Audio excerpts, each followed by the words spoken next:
एक जिंदा औरत सिंहासन से निकलती है और राजा भोज को अयोग्य ठहराते हुए उन्हें उस सिंहासन पर विराजने नहीं देती। बेचारा राजा भोज अपना सा मुंह लिए उस दिन तो सभा से चला जाता है, पर अगले दिन फिर उसने सभा को एकत्रित किया और जैसे ही सिंहासन पर विराजने के लिए तैयार हुआ, फिर से सिंहासन से एक दिव्य पुतली निकली जिसका नाम चित्रलेखा था। फिर से किसी दिव्य स्त्री को सिंहासन से निकलते देख राजा भोज ठिठक कर रुक जाते हैं। सिंहासन से निकली दूसरी पुतली बोली, ठहरो राजा भोज, आप कहाँ मुंह उठाए सिंहासन की तरफ चले आ रहे हैं? इस पर विराजने से पहले ये तो जान लीजिए कि आप इसके योग्य हैं भी या नहीं। क्या आप नहीं जानते कि ये सिंहासन कभी महान राजा विक्रमादित्य का हुआ करता था? अगर आप में भी उनके जैसे ही गुण है तो आप अवश्य इस सिंहासन पर विराजेगा। द्वितीय पुतली चित्रलेखा की बात सुन चिढ़ता हुआ राजा भोज बोला, ऐसे क्या गुण थे तुम्हारे राजा विक्रमादित्य में? तब पुतली चित्रलेखा बोली, राजन, अगर आप उनके गुणों से परिचित नहीं है तो उनकी ये कथा सुनिए। इतना कहकर द्वितीय पुतली राजा विक्रमादित्य की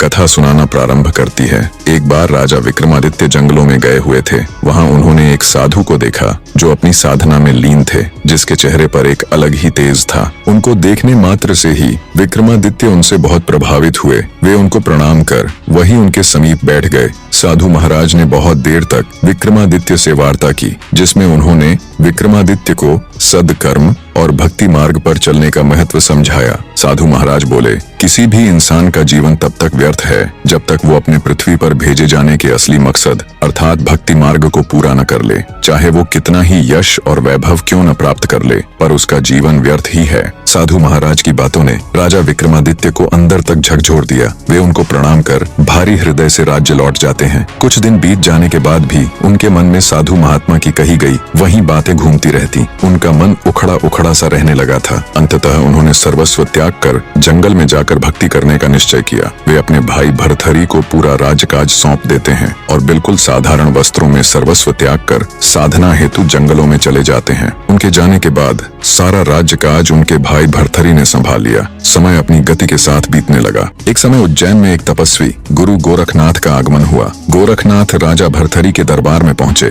भर्तहरि ने गोरखनाथ जी का उचित आदर सत्कार किया, जिससे गुरु गोरखनाथ अति प्रसन्न हुए। प्रसन्न होकर गोरखनाथ जी ने राजा को एक चमत्कारी फल दिया और बोले कि यह खाने से वह सदैव जवान बने रहेंगे, कभी बुढ़ापा नहीं आएगा, सदैव सुंदरता बनी रहेगी। राजा भर्तहरि को वो चमत्कारी फल देकर गोरखनाथ जी वहां से चले गए। फल पाकर राजा भर्तहरि ने सोचा कि उन्हें जवानी और सुंदरता की क्या आवश्यकता है। चूंकि राजा अपनी तीसरी पत्नी रानी पिंगला पर अत्यधिक मोहित थे, अंततः उन्होंने सोचा यदि यह फल रानी पिंगला खा लेगी तो वह सदैव सुंदर और जवान बनी रहेगी। यह सोचकर राजा ने वो चमत्कारी फल रानी पिंगला को दे दिया। रानी पिंगला एक दुष्ट औरत थी। वो अपने पति भर्तहरि से नहीं बल्कि उनके कोतवाल से प्रेम करती थी। राजा भर्तहरि इस बात से बिल्कुल अनजान थे। जब उन्होंने अपनी रानी को वो चमत्कारी फल दिया तो रानी पिंगला ने सोचा यदि मैं ये फल कोतवाल को दे दूं तो कितना अच्छा रहेगा। जब कोतवाल इसे खाएगा तो वह लंबे समय तक जवान और हट्टा कट्टा बना रहेगा और उनका प्यार और अधिक प्रगाढ़ हो जाएगा। ऐसा विचार कर रानी ने वो चमत्कारी फल अपने प्रेमी कोतवाल को दे दिया। पर वो कोतवाल रानी पिंगला से नहीं बल्कि एक वैश्या से प्रेम करता था। जब रानी ने उसे फल दिया तो उसने भी बहुत विचार किया कि इसका क्या किया जाए। अंततः उसने वो फल अपनी प्रेमिका यानी उस वैश्या को दे दिया। वैश्या को जब वो चमत्कारी फल मिला तो वो अत्यधिक आनंद से भर गई। सोचा अब उसका ये सुंदर रूप, ये सुंदर जवान चेहरा हमेशा ऐसा का ऐसा ही बना रहेगा और वो सदैव सुंदर और जवान दिखती रहेगी। पर अगले ही पल उसे ये सोचकर झटका सा लगा कि वो सदैव जवान और सुंदर बनी रहेगी तो उसे ये गंदा काम भी सदैव ही करते रहना पड़ेगा। ये विचार आते ही वो एकदम निराश हो गई और विचार करने लगी कि ये फल वो किसे दे। पूरी रात बैठकर विचार करने पर उसने सोचा इस फल के लिए जो सबसे योग्य और उत्तम व्यक्ति है वो है हमारे राजा। हाँ, इस फल की सबसे ज्यादा जरूरत हमारे राजा को ही है। वो हमेशा जवान रहेंगे तो लंबे समय तक प्रजा को भी सभी सुख सुविधाएं देते रहेंगे। मैंने अपनी पूरी जिंदगी में बुरे कर्म ही किए हैं, कम से कम मुझसे ये एक तो अच्छा कर्म हो जाएगा और हो सकता है राजा मुझे खुश होकर बहुत सी धन दौलत भी दे दें और मैं ये देह व्यापार भी त्याग दूं। ऐसा विचार कर वो उस चमत्कारी फल को ले राजा के पास जाती है और उन्हें वो फल दे देती है। राजा ने जब उस फल को देखा तो वो हैरान रह गया। अनेकों तर्क वितर्क उसके दिमाग में एक साथ घूमने लगे। जब राजा ने वैश्या से पूछा कि यह फल उसे कहां से प्राप्त हुआ, तब वैश्या ने बताया कि यह फल उसे कोतवाल ने दिया है। राजा भर्तहरि ने तुरंत कोतवाल को बुलवा लिया। सख्ती से पूछने पर कोतवाल ने बताया कि यह फल उसे रानी पिंगला ने दिया है। जब भरथरी को पूरी सच्चाई मालूम हुई तो उनके पैरों नीचे से जमीन खिसक गई। उन्हें समझते देर न लगी कि रानी पिंगला उन्हें धोखा दे रही है। वो अपनी पत्नी के पास जाते हैं और कहते हैं, रानी, मैंने जो फल तुम्हें दिया था वो कहाँ है? राजा की बात सुन दुष्ट रानी बोली, महाराज, वो फल तो मैंने खा लिया। रानी की बात सुन राजा बोले, अरे रानी, क्या तुमने मेरे लिए जरा सा भी नहीं छोड़ा? क्या तुम अकेले ही अमर होना चाहती हो? तब रानी कुछ कहती उससे पहले ही राजा ने वो फल निकालकर रानी को दिखाया। रानी ने जब उस फल को राजा के पास देखा तो उसके पैरों नीचे से जमीन खिसक गई। डर और घबराहट के मिश्रित भावों से वो थर थर कांपने लगी। पता नहीं अब राजा उसके साथ क्या करेंगे। पर राजा भरथरी बिना रानी को एक भी शब्द बोले वहां से चले जाते हैं। पत्नी से मिले धोखे से वो इतने आहत हो उठते हैं कि राज्य काज इन सब से उनका मन एकदम भर जाता है और उनके मन में वैराग्य की भावना जाग उठती है। अंततः वे भी अपने भाई विक्रमादित्य की तरह सब कुछ छोड़ छाड़ कर साधना हेतु जंगलों में चले जाते हैं। उनके जाने के बाद रानी पिंगला अत्यधिक आत्मग्लानि से भर उठती है। उन्हें अपने किए पर बहुत शर्मिंदगी हो रही थी। जब उनसे ये सब बर्दाश्त न हुआ तो उन्होंने खुद की जान ले ली। राजा भरथरी के जाने के बाद उज्जैन का सिंहासन एकदम रिक्त हो जाता है। अब ना तो उज्जैन का कोई रखवाला था और ना ही कोई राजा। चारों तरफ हाहाकार मची हुई थी। हर तरफ हो हल्ला हो रहा था। पूरे उज्जैन राज्य में हर जगह हुड़दंग और उत्पात फैला था।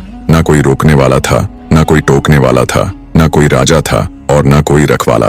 दिन ब दिन उज्जैन की स्थिति बिगड़ती जा रही थी। हर कोई अपनी मनमानी कर रहा था। उड़ते उड़ते जब ये खबर इंद्र के अखाड़े में पहुंची कि उज्जैन का राजा तो राज्य छोड़कर चला गया है और वहां अब हर तरफ अशांति फैली हुई है, तो सभी देवों ने आपस में सलाह मशवरा कर अपने एक दूत को उज्जैन की रखवाली करने के लिए पृथ्वी पर भेज दिया। इधर जब राजा विक्रमादित्य की भक्ति साधना संपूर्ण हुई तो उन्होंने सोचा, भाई को राज्य सौंप कर आया था, अब चलकर देखना चाहिए वो किस तरह राज्य कर रहा है। रात होते होते जब विक्रमादित्य उज्जैन नगरी के द्वार पर पहुंचे तो उन्हें दूर से आता देख उज्जैन की सुरक्षा में तैनात इंद्रदेव का दूत बोला, कौन हो तुम और मुंह उठाए अंदर कहाँ चले आ रहे हो? अपना परिचय दो वरना मैं तुम्हें मार डालूंगा।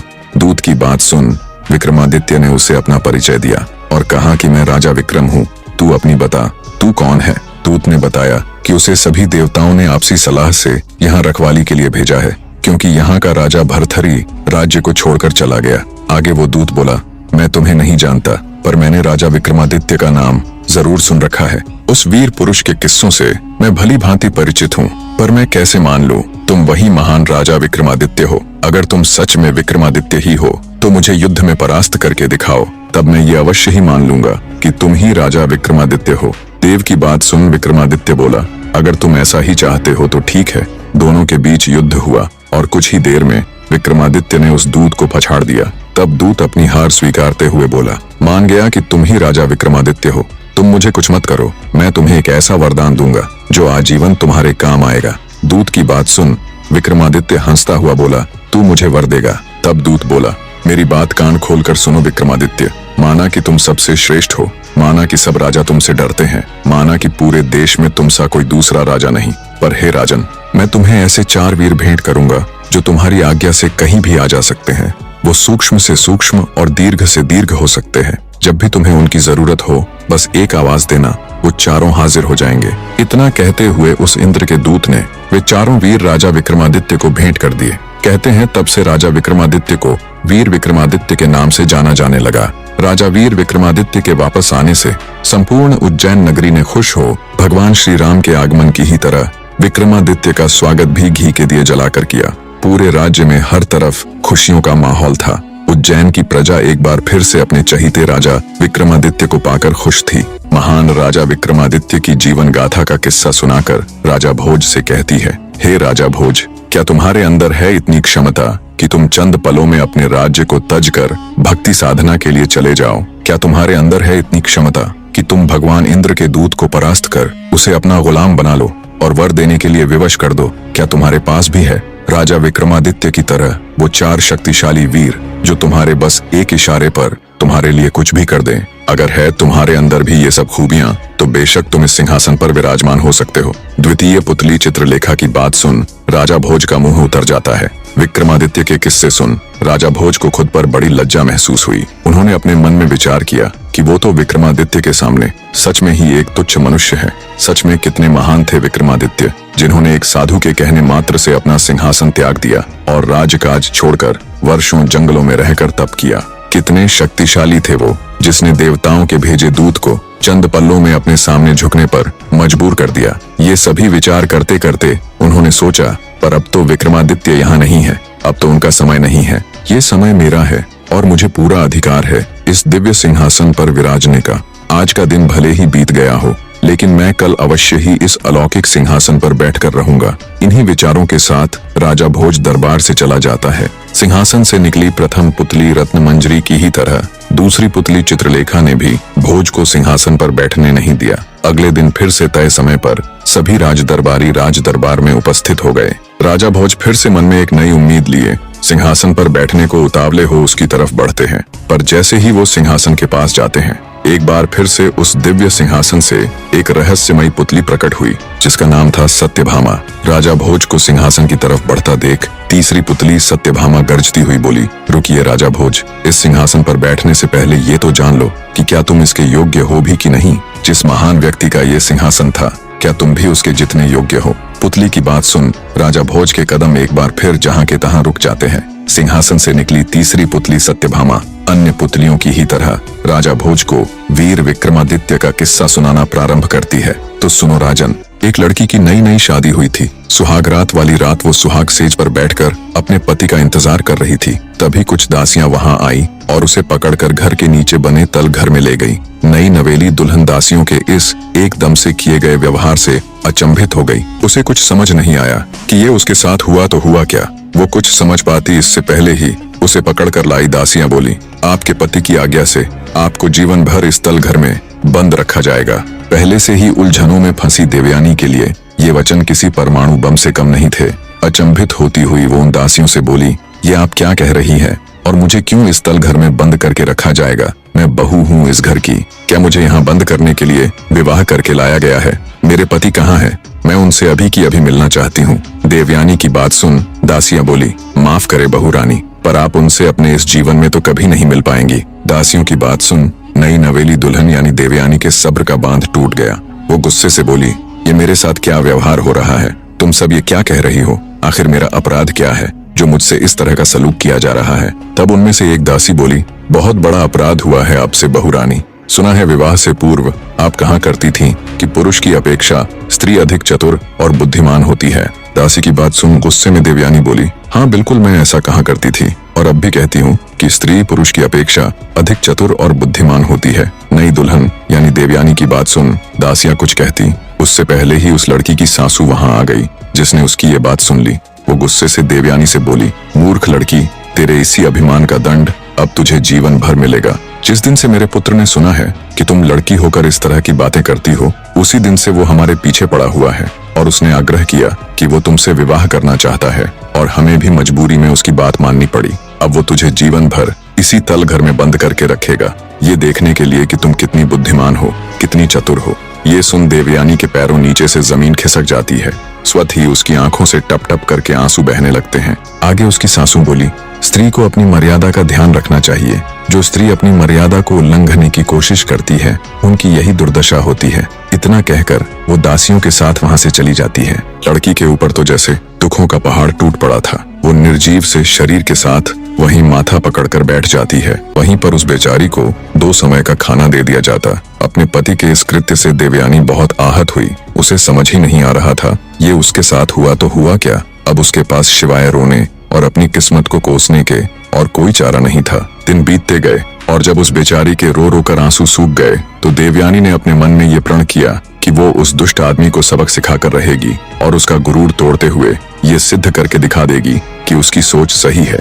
ऐसे ही दिन बीतने लगे। उसने अपने पति को सबक सिखाने के लिए एक योजना बनाई और योजना अनुसार एक दिन उसने खाना देने के लिए आने वाली दासी को किसी तरह राजी कर लिया और उसे एक पत्र देते हुए उस पत्र को उसके पिता के पास पहुंचाने के लिए कहा। दासी ने उसके कहे अनुसार वो पत्र उसके पिता के पास पहुंचा दिया। जब वो पत्र उसके पिता ने पढ़ा तो उसकी आंखें फटी रह गईं, क्योंकि उसका पिता बहुत बार अपनी बेटी की ससुराल उससे मिलने उसका हालचाल पूछने के लिए जा चुका था। पर हर बार उसके सामने कोई न कोई बहाना बनाकर उसे उसकी बेटी से मिलने नहीं दिया जाता। आज पहली बार था जब उसे अपनी बेटी की इस दुर्दशा के बारे में पता चला। उसकी बेटी ने पत्र में अपने पिता को सख्त हिदायत दी थी कि उसे छुड़ाने की बिल्कुल भी कोशिश न करे और न ही ये बात किसी दूसरे को बताए, क्योंकि इतना सब होते हुए भी वो अपनी ससुराल पक्ष या अपने पति की जरा सी भी बदनामी नहीं करना चाहती थी। लड़की ने पत्र में अपने पिता से आग्रह किया कि वो अपने घर से लेकर उसकी ससुराल तक एक ऐसी सुरंग बनाए, एक ऐसा गुप्त मार्ग बनाए जिससे वो जब चाहे अपने पिता से मिलने आ सके।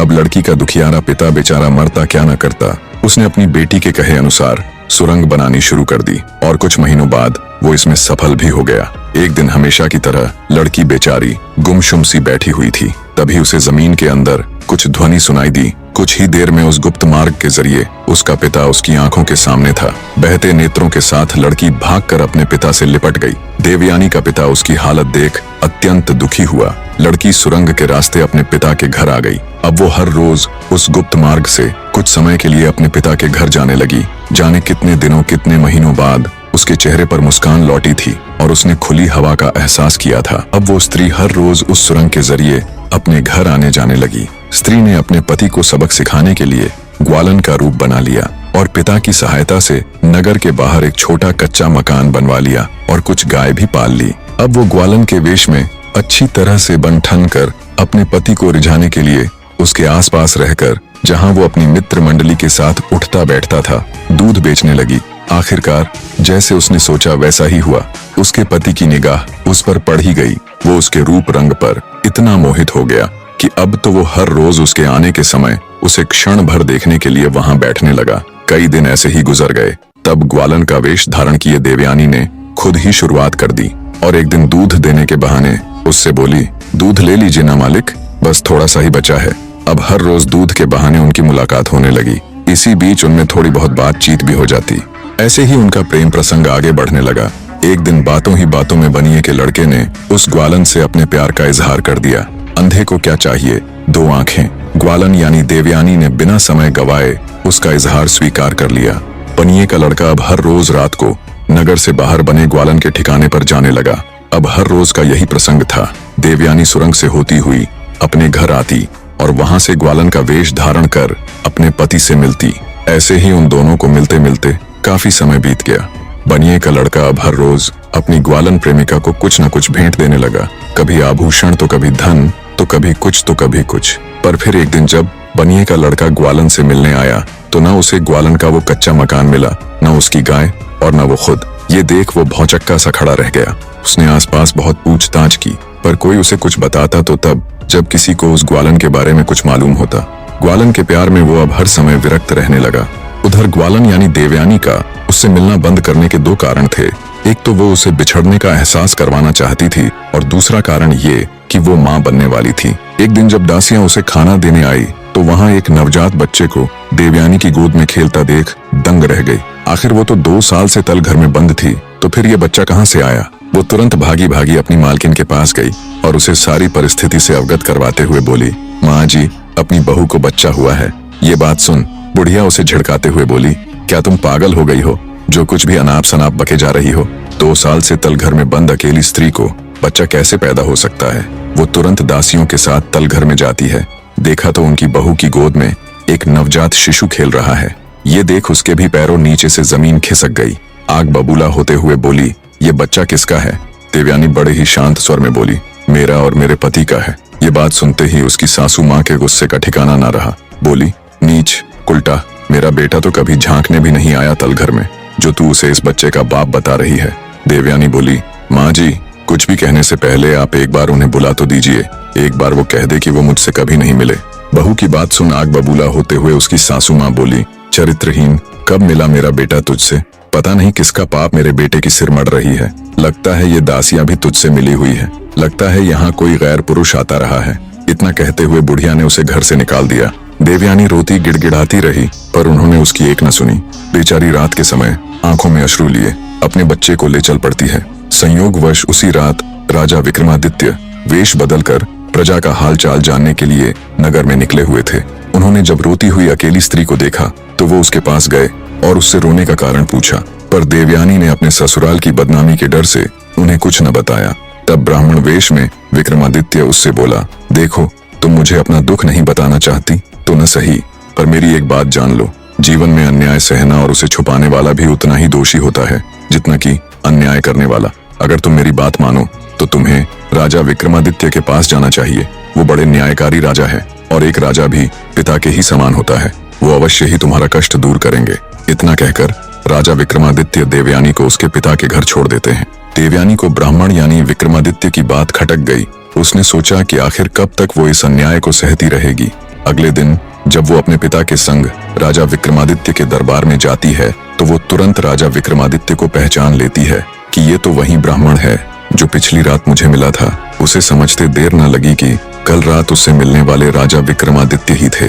वो निश्चिंत हो अपनी पूरी व्यथा राजा विक्रमादित्य के आगे कह सुनाती है। सारी बात सुन राजा विक्रमादित्य कुछ देर सोच में पड़ जाते हैं, फिर कहते हैं, तुम्हारे साथ कल इतना सब हुआ तब तुम्हारा पति कहाँ था? घर में इतना हो हल्ला होने के बाद तो उसे जरूर आना चाहिए था। खैर कोई बात नहीं, हम खुद वहां चलेंगे। राजा विक्रमादित्य अपने राजसी वस्त्र त्याग देते हैं ताकि कोई उन्हें पहचान न पाए और साधारण से वस्त्रों में कृत्रिम दाढ़ी लगाकर देवयानी को अपनी साथ ले उसकी ससुराल चल पड़ते हैं। जब विक्रमादित्य देवयानी के साथ उसकी ससुराल पहुंचते हैं तो उसकी सासू माँ और उसका ससुर उन्हें देखते ही भड़क उठते हैं और उस पे चिल्लाते हैं, उल्टा स्त्री तू यहाँ फिर आ गई, और ये तेरे साथ कौन है? क्या यही है वो जिसका ये बच्चा है? उसकी बात सुन विक्रमादित्य कुछ कहते, इससे पहले ही देवयानी का पति वहां पहुंच जाता है, जो व्यापार के सिलसिले में बाहर गया हुआ था और आज ही अपने घर लौटा था। देवयानी को अपने सामने अपने ही घर में देखकर वो अचंभित हो जाता है। ढेरों सवाल जब उसके दिमाग में चलने लगते हैं, ये इतने दिनों बाद और वो भी मेरे घर में। वो सीधा देवयानी के पास जा एकदम भावुक होता हुआ कहता है, कहाँ चली गई थी तुम? मैंने तुम्हें कहाँ कहाँ नहीं ढूंढा। मुझसे ऐसी क्या खता हो गई थी जो तुम मुझे बिन बताए यूं अचानक छोड़कर चली गई? अपने लड़के के मुख से ये बातें सुन उसके माता पिता दोनों दंग रह जाते हैं। उन्हें कुछ समझ नहीं आ रहा था ये हो क्या रहा है। तभी राजा विक्रमादित्य बोल पड़े, ओह तो तुम हो वो जिसे अपने पुरुष होने पर बहुत घमंड है। सुना है तुमने शादी करते ही अपनी पत्नी को सिर्फ इस बात के लिए तलघर में बंद कर दिया था कि उसका मानना था कि स्त्रियां पुरुषों से अधिक चतुर और बुद्धिमान होती हैं। अरे ओ मूर्ख आदमी, जिस ग्वालन के प्रेम में तू पागल हुआ फिर रहा है वो कोई और नहीं बल्कि तेरी धर्मपत्नी ही है। पर तू तो अपने पुरुषार्थ में इतना अंधा हो गया था कि अपनी धर्मपत्नी को एक नजर देखना तक ग्वारा नहीं समझा। और ठीक ही कहती थी ये, जैसा इसने कहा था वैसा सिद्ध करके भी दिखा दिया। विक्रमादित्य की ये बात सुन लड़के का रंग उड़ जाता है। वो एकदम सन्न रह जाता है। उसका सारा गर्व कुछ ही पलों में चकनाचूर हो चुका था। वो हकलाते हुए कहता है कि कैसे, ये कैसे संभव हो सकता है? तब देवयानी उसे सारा किस्सा कह सुनाती है कि कैसे उसने अपने पिता की सहायता से वो सुरंग बनवाई और कैसे उसे सबक सिखाने के लिए ग्वालन का वेश धारण किया। सारा माजरा समझ बनिए कि लड़के समेत उसके माँ बाप भी दंग रह जाते हैं। उन सब का सिर मारे लज्जा के झुक जाता है। तब विक्रमादित्य अपनी वो कृत्रिम दाढ़ी हटाते हुए अपने असली रूप में आ जाते हैं। राजा विक्रमादित्य को देख वो लड़का और उसके माँ बाप उनके पैरों में गिर जाते हैं और उनसे क्षमा मांगते हैं। उन्हें यूं गिड़गिड़ाता देख राजा विक्रमादित्य बोले, उठो, अगर तुम्हें माफी ही मांगनी है तो अपनी बहू से मांगो। कितना जुल्म किया है तुमने इस बेचारी पर। और एक ये है जो इतना सब कुछ होते हुए भी तुम्हारे खिलाफ बोलकर तुम्हारी जरा सी भी बदनामी नहीं करना चाहती थी। राजा विक्रमादित्य की बात सुन देवयानी के सास ससुर उससे हाथ जोड़कर माफी मांगते हैं और कहते हैं, हमें क्षमा कर देना बेटी, हमसे बड़ी भूल हो गई। देवयानी का पति भी उसके सामने घुटनों पर बैठ माफी मांगता है और कहता है, क्षमा करना प्रिय, मैंने तुम्हारे ऊपर बहुत जुल्म किए। आज तुमने मेरा गर्व चूर चूर कर दिया और ये सिद्ध कर दिया कि वाकई में तुम जैसी स्त्रियां मेरे जैसे नीच पुरुष से कहीं ज्यादा चतुर और समझदार होती हैं। देवयानी को राजा विक्रमादित्य की बदौलत अपना पति और परिवार वापस मिल चुका था। इतनी कथा सुनाते हुए तीसरी पुतली बोली, सुना राजा भोज, ऐसे थे हमारे राजा विक्रमादित्य जो किसी भी दीन दुखियारे को देख उसका दुख मिटाने को इतने आतुर हो जाते थे जैसे वो किसी दूसरे का दुख ना होकर स्वयं उन्हीं का हो। अगर तुमने भी कभी ऐसा महसूस कर किसी दुखियारे को उसके दुख से निजात दिलाई है तो स्वागत है आपका इस सिंहासन पर। पुतली की बात सुन बिना कुछ कहे सुने एक बार फिर से निराश हो राजा भोज वापस लौट जाते हैं। इस तरह एक दिन और गुजर जाता है जब राजा भोज उस दिव्य सिंहासन पर विराजमान नहीं हो पाए। अगले दिन फिर दरबार लगा। अब राज दरबारी बजाय ये देखने के कि राजा भोज सिंहासन पर कैसे विराजमान होंगे, बल्कि ये देखने के लिए ज्यादा आतुर रहते कि आज कौन सी पुतली सिंहासन से प्रकट होगी और वो महान राजा विक्रमादित्य की किस कथा का उल्लेख करेगी। तो सभी दरबारी बड़ी उत्सुकतावश दरबार में बैठे हुए थे। तभी राजा भोज भी दरबार में आते हैं और जब वो सिंहासन की तरफ उस पर विराजने के लिए अपने कदम बढ़ाते हैं, तभी एक बार फिर एक चमत्कारी रोशनी के साथ सिंहासन से एक नई पुतली प्रकट हुई जिसका नाम कामकंदला था। राजा भोज को सिंहासन पर बैठने के लिए आतुर हुआ देख चौथी पुतली कामकंदला बोली, रुकिए राजा भोज, सिंहासन पर विराजने से पहले जिनका ये सिंहासन था उनकी एक कथा सुनिए। कथा सुनने के बाद अगर आपको लगे कि आप में भी है वो गुण तो अवश्य आप इस सिंहासन पर बैठ जाइएगा। पुतली की बात सुन राजा भोज के बढ़ते हुए कदम स्वतः ही रुक जाते हैं और वे उस पुतली को राजा विक्रमादित्य की कथा सुनाने का आग्रह करते हैं। चौथी पुतली कामकंदला कथा सुनाना प्रारंभ करती है। तो सुनिए राजन।